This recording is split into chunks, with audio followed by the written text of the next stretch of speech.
Je suis heureux d'être ici avec vous aujourd'hui.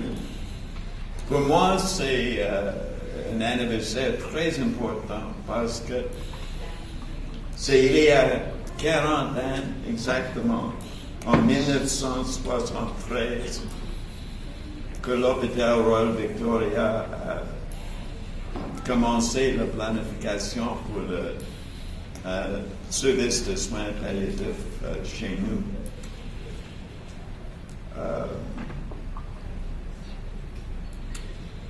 You may use English. Okay.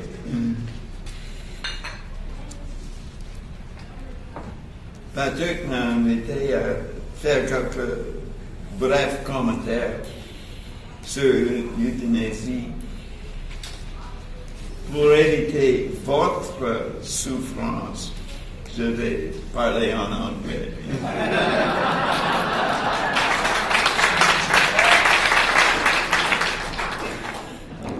You don't have to clap that loud. It's all been said in this wonderful program. But I'm thankful to be here to just make a couple of comments.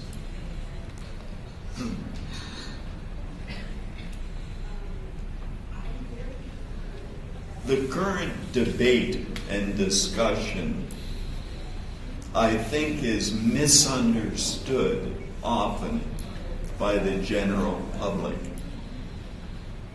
who too often think that this is a discussion about the right to refuse treatment. It's not, and we all know that. About the right to stop treatment, about the right to avoid aggressive overtreatment. And I believe that the public needs reassurance that that's not what we're discussing. They already have those rights. And we need to keep saying that. If it's not about that, what is it about?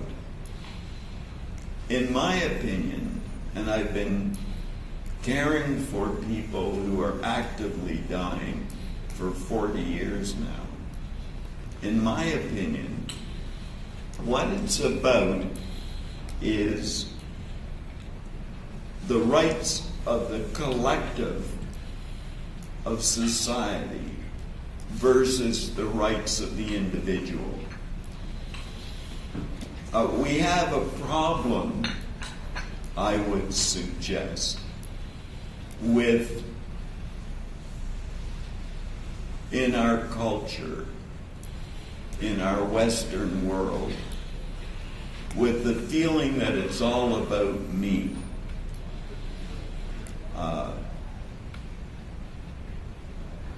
That it's, as Sue Rodriguez almost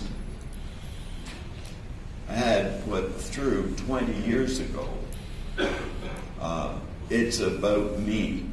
And because Sue Rodriguez thought that our country was about her and our legal system, we almost had a change in law. I would suggest that our forefathers knew that it wasn't about me, but it's about us. It's about the rights of society.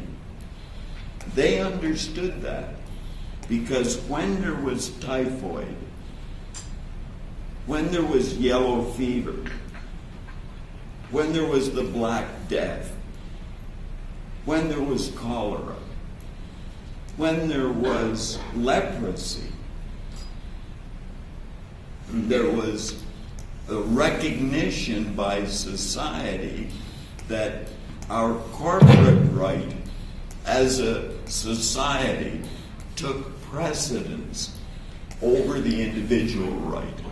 So there were quarantine potentials for people with infectious diseases. The point I'm making is that there's a global society concern that takes precedent over the individual rights of Sue Rodriguez or anyone else who feels it's my right to have what I want. Well, who am I concerned about?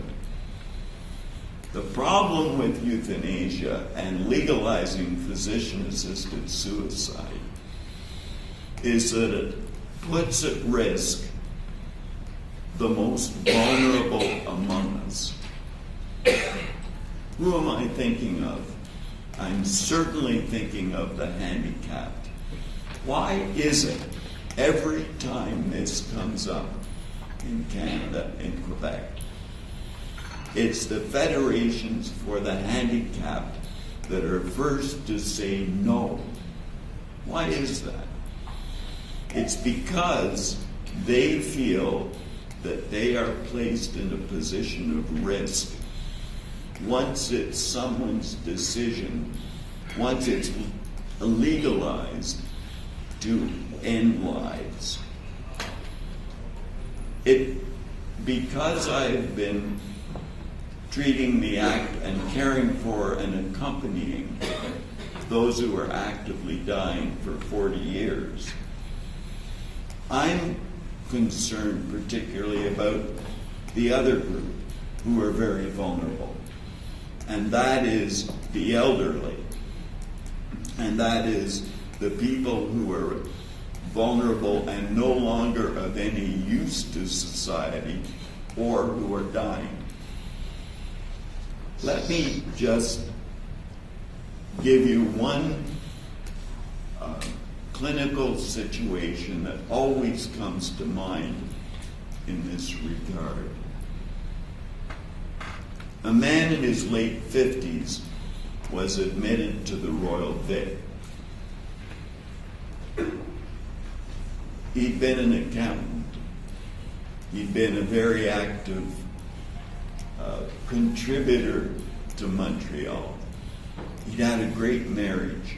He and his wife came with him, and I went to see them to admit them to the palliative care unit.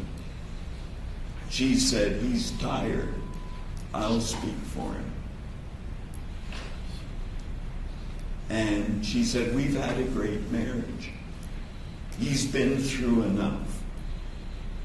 We would like you to help us right now by letting him die, helping him die.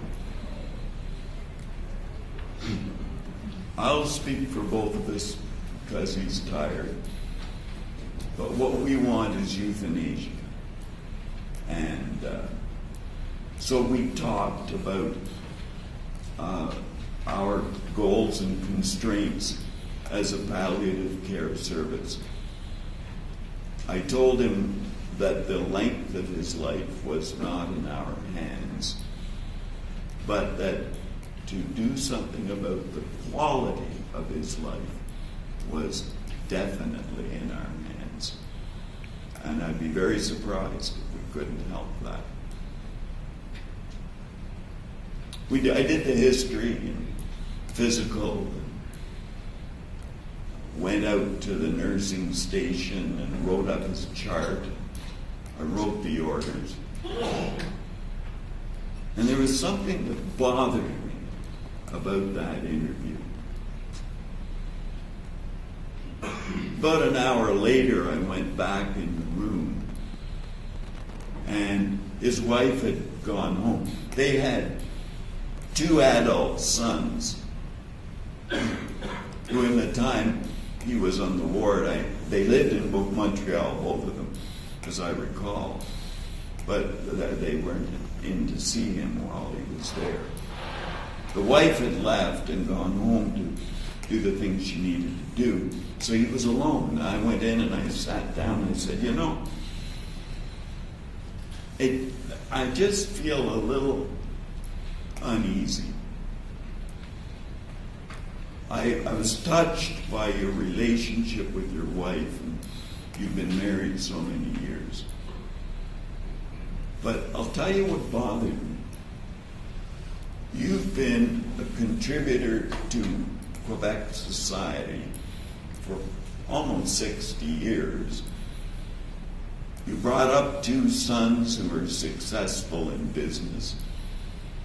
You've been a contributor to your wife, your family, your community. And as I listen to you, when she says that it's a time when you want to die, there's a disconnect for me. The way what I hear is that you're a person who has cared for others and for your community your whole life. And now, when you're at a time of need, you need a community and a healthcare system and a family who will be there for you and care for you and accompany you. You don't look to me like a man who wants to die. You look like a man who wants support and accompaniment. And he started to cry. And he nodded his head and he said, I don't want to be a burden. But yeah, if I could live and not be a burden. And we talked about that. And he went on to have a quality time. But I thought of the situation he was in, where the direct message from his loving wife was that he was a burden. And I thought, boy, do we have a responsibility as a healthcare system to get our act together, to care for people at the end of life. That's our responsibility. And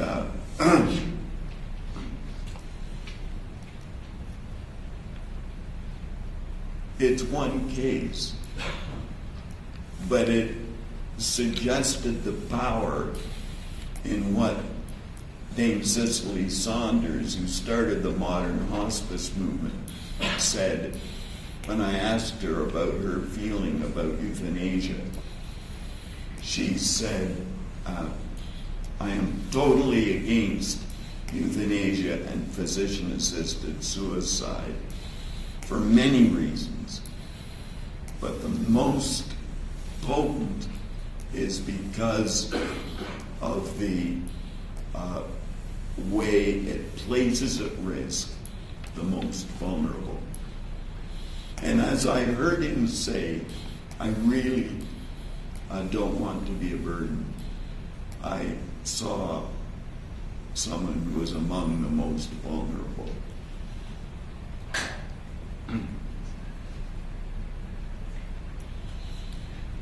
Well, what about, am I suggesting that palliative care cures everything, makes everything all better? Do we all walk off into the sunset? I'm not at all saying that.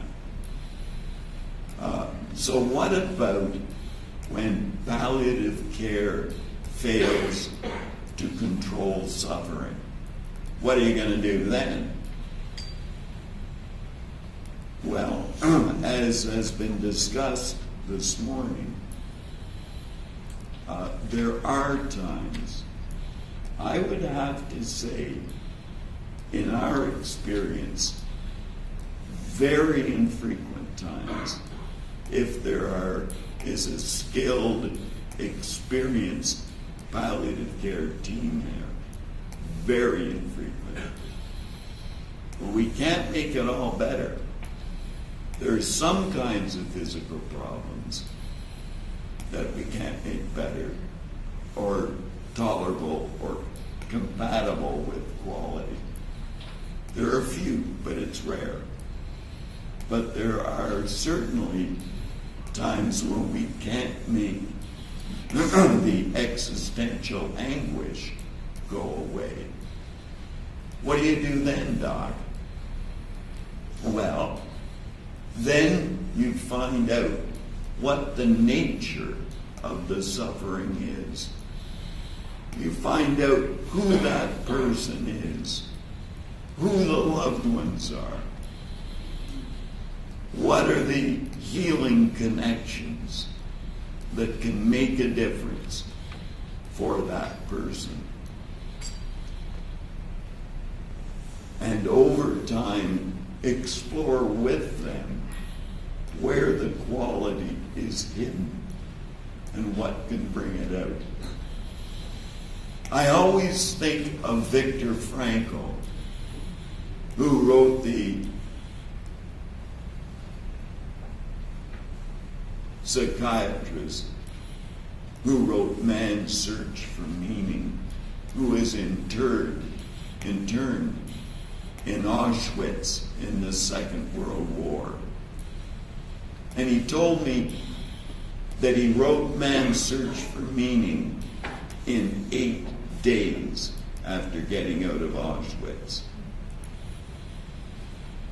And if you haven't read it recently, I recommend rereading it, because in there he says the last of human freedoms, when all other freedoms have been taken away, is our ability to choose our response in a given set of circumstances, to choose our own way.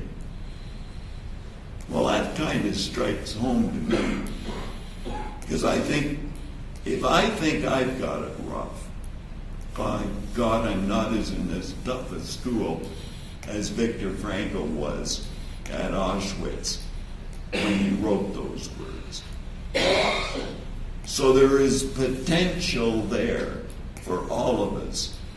It's our task and to find the healing connections that help us. Yeah, great.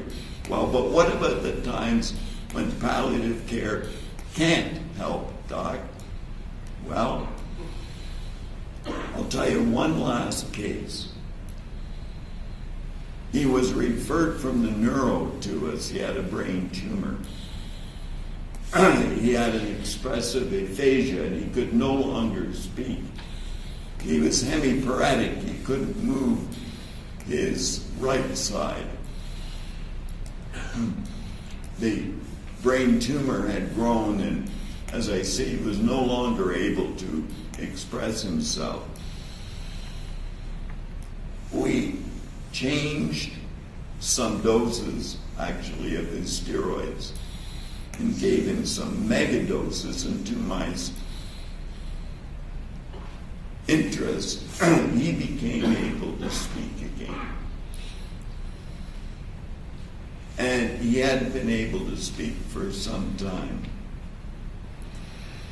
And we got talking. He was a really disabled man, but now able to speak to his loved ones for the first time in weeks and weeks. And he said,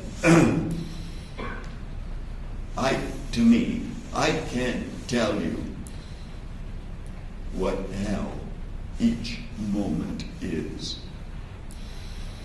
And now I'm able to talk. I can tell you. And I smiled. And I said, you know what your problem is? You picked the wrong symptom. By this time, we were friends. I mean, it sounds a crazy thing to have said to him. And I said, because my friend, if you'd had a very uncommon kind of neuropathic pain, we'd have no hesitation at all at saying, well, geez, I can understand. Would it be more comfortable for you if you were to be asleep? But you see, you don't have neuropathic pain. You have anguish and the difficulty. First of all, tell me about it. He told me about his anguish. And then I said, would it be better for you if you were to be asleep and not have to go through that hell each second? And he said that would be more humane. We talked about it with him, with his family, and then we sedated him in individually optimized doses of the medication that we just put him to sleep. And he was relaxed, and he was comfortable, as least as that we could tell. And within, by this time, you'd have to have known him clinically, but he was weak and disabled. Within 3 or 4 days, he had pneumonia. We treated the pneumonia with supportive care to make sure that the cough and the fever wasn't a problem. We didn't give him intravenous fluids. We kept his mouth moist, because that's what you do for thirst in palliative care. If you have a clean, moist mouth, you're not thirsty. You're comfortable. So we gave him good palliative care, and he died within 3 or 4 days. Well, my friends Andy Billings and Susan Block at Harvard said, well, they wrote an article about him when I wrote him up, and said, well, Mount has just done slow euthanasia. And what is the difference between what he did and euthanasia? I'll tell you the difference. Euthanasia and physician-assisted suicide makes it necessary for a society to legalize killing, ending life. It's a switch in goals. What we did was what palliative care does. It's what it's about. It's the origin of the term to palliate. It's to improve the quality of. And it was the same for him as it was for any of our other patients. We didn't have to have legislation. It was just good palliative care. What I find discouraging is that the article we published in the Journal of Palliative Care, entitled When Palliative Care Fails to Control Suffering, was in 1994. Now there's a problem because it's now 20 years later.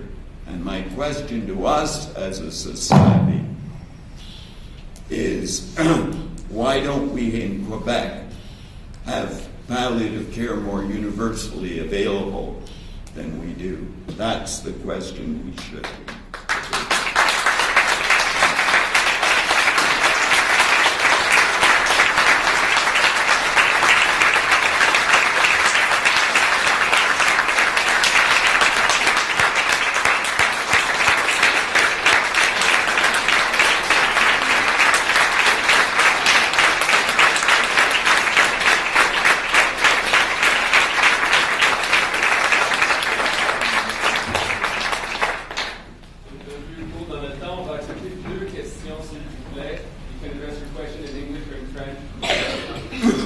Good morning, Eduardo Varela from Argentina, currently at the Observatoire Guisman et Société. You mentioned the nature of suffering. That subject touches me because it's been all over through human history. Schools of mystery are in the depth of the way they see life, are always mentioning what suffering is there for. And I'm called by the nature of suffering and why people suffer, others don't. No? So the nature of suffering is so much personal. And I also think that consciousness is there always, so especially when we are facing the depart, the moment of significant change, even by being not showing its presence to others. So and you met Viktor Frankl. I propose to reread the book and to gather to think about it. No, with a person who knew Viktor Frankl. But how can we? Is palliative care enough to stimulate that, or we have to deepen it in its knowledge and application to deepen that personal attitude towards suffering and its meaning beyond what we know currently? It's a whole banquet of issues that you've raised. We know that suffering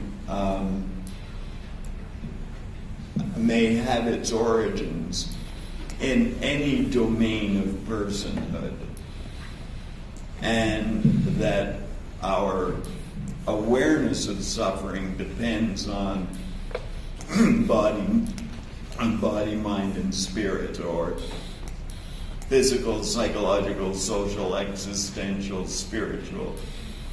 We know that we come as a piece. All our domains are interconnected. So a trigger in one area is going to lower the threshold in another. And the neuropathic pain with nociceptive stimuli that are a worry, even that, where there's a profound neurophysiologic cause, can be decreased perceptibly when the person finds a connection in a sense of accompaniment. So my first thought is that we come as a whole person, and suffering can be contributed to and worked away at in terms of treating in any domain of our personhood. In Man's Search for Meaning, there's an important moment when Frankl is out under the guard of the Gestapo guards that were taking the work group out with their shovels. And it's just pre-dawn morning and it's freezing cold. And Frankl thought of his wife. And as he was being pushed along up this frozen path, he had a vision. I don't mean a mystical vision, although that's what it was, I suppose. But he had a sense of presence, of connectedness to his wife. We now know, Frankl later learned, that at that point she was already dead. But he said he realized that it didn't matter to him whether she was alive or dead. It was the quality of the connection that eased his suffering. And it was at that moment, he said, that he realized that ultimate happiness comes from, he called it love. But what Gregory Verschoen at Harvard would call it is attachment. Gregory would also call it love. My point is that in the most remarkably catastrophic circumstances, we can find a potential for connectedness and to ease suffering. So I would say suffering can certainly come from any domain, and we are all students in our own mind, in our own lives, and of the nature of suffering. It's a profound issue you raise. Thank you, Dr. Mount. It was very inspiring. I just wanted to give my own personal testimonial short. I'm a young doctor. I have training in emergency medicine. I'm sorry. I'm a little bit nervous. I had a lot of training, in empathy and compassion and how to talk to patients, how to speak to patients, how to understand. And I have to say that I never really did. Not until I had my own personal experience. And it's very hard to understand how difficult it is when your own child is ill and you have to compose yourself as a doctor. You have to keep a game face on at all times, and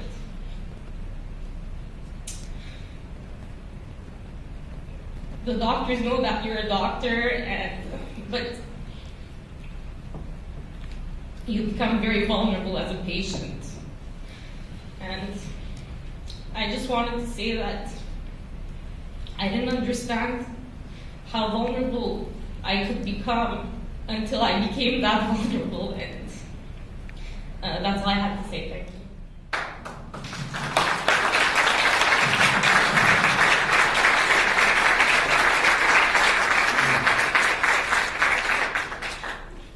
Thank you so much. That was very helpful for all of us, for many of us, I'm sure. The good news is that the other side, our response to vulnerability, the secret is we're all vulnerable, as much as we like to pretend we're not. The good news is that the other side of vulnerability, from the pain and the darkness, is the potential that it gives us to open. The response automatically to vulnerability can be to close.